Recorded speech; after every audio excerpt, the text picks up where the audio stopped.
চট্টগ্রাম মহানগর শ্রমিক দলের উদ্যোগে মহান স্বাধীনতার ঘোষক বহুদলীয় গণতন্ত্রের প্রবক্তা ও শহীদ রাষ্ট্রপতি জিয়াউর রহমানের ৪৫তম শাহাদাত বার্ষিকী উপলক্ষে আলোচনা সভা ও পুনর্মিলন অনুষ্ঠান অনুষ্ঠিত। জুন ১৪ তারিখ নগরীর দোষ বিল্ডিং এর কার্যালয়ে আয়োজিত অনুষ্ঠানত প্রধান অতিথির বক্তব্য শ্রমিক দলের মানবিক সংগঠক ও ১৬ নম্বর চকবাজার ওয়ার্ডের কাউন্সিলর পদপ্রার্থী লায়ন ইঞ্জিনিয়ার মোহাম্মদ জাভেদ আফসার চৌধুরী হয়ে তার গ্রাহমানের সরকার এবং শ্রমিক বান্ধব সরকার।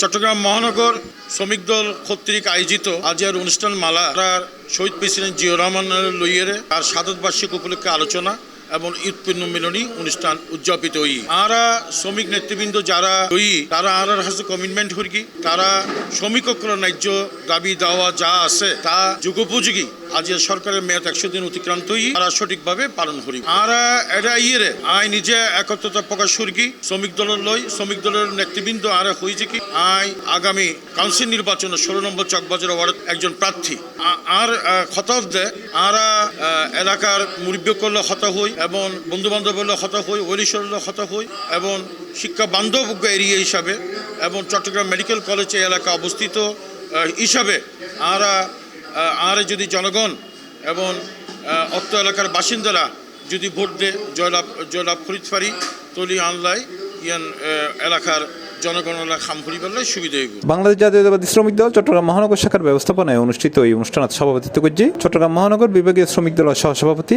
এস.এম. আজিম। প্রয়াত নেতা শহীদ প্রেসিডেন্ট রাষ্ট্রপতি জিয়াউর রহমানের ৪৫তম শাহাদাত বার্ষিকী এবং ঈদ পুনর্মিলনী এই অনুষ্ঠানের সামনে রাখি আমরা ইতিমধ্যে দেশের আপামর জনসাধারণের প্রত্যক্ষ বোর্ডে একটি গণতান্ত্রিক সরকার প্রতিষ্ঠা হই এবং জনগণ বিএনপির পক্ষে রায় দিই। বিএনপি এমন ঐক্য দল বিভিন্ন সময় দুর্যোগ মধ্যে বাংলাদেশের দুর্যোগ মুহূর্তে বিএনপি প্রত্যেক সময় হাল ধরে আর এই ধারাবাহিকতা এবারও মোটামুটি যে বিএনপি বিগত ১৭ বছর আন্দোলনের মধ্য দিয়ে স্বৈরাচারী সরকারের পতনের ক্ষেত্র তৈরি করছি। গত ৫ই আগস্ট এর আপামর জনসাধারণের সকলের সম্পৃক্ততার মধ্য দিয়ে এবং স্বৈরাচারের পতন হই। অনুষ্ঠানে বিশেষ অতিথি হিসেবে উপস্থিত আছেন বাংলাদেশ সড়ক পরিবহন ফেডারেশনের যুগ্ম সম্পাদক মোহাম্মদ আরিফুল ইসলাম, সদরঘাট থানা শ্রমিক দলের সভাপতি আব্দুর রশিদ ও মালয়েশিয়া স্বেচ্ছাসেবক দলের সাবেক সাংগঠনিক সম্পাদক এবং মহানগর শ্রমিক পরিবহন দলের উপদেষ্টা ইঞ্জিনিয়ার হারুনুর রশিদ। এছাড়াও এর উপস্থিত আছেন পাঁচলাইশ থানা শ্রমিক দলের নেতা শহীদুল ইসলাম রনি, বাইজিক থানা বিএনপির নেতা মোহাম্মদ ইব্রাহিম, জামাল গাজী সহ আরো বহুতকেই। আলোচনা সভা শেষে শহীদ রাষ্ট্রপতি জিয়াউর রহমানের আত্মার মাগফিরাত কামনা করে বিশেষ দোয়া ও মুনাজাত করা হয়। পরে ওসি নেতাকর্মী হলের অংশগ্রহণে ঈদ পুনর্মিলন অনুষ্ঠান অনুষ্ঠিত হয়।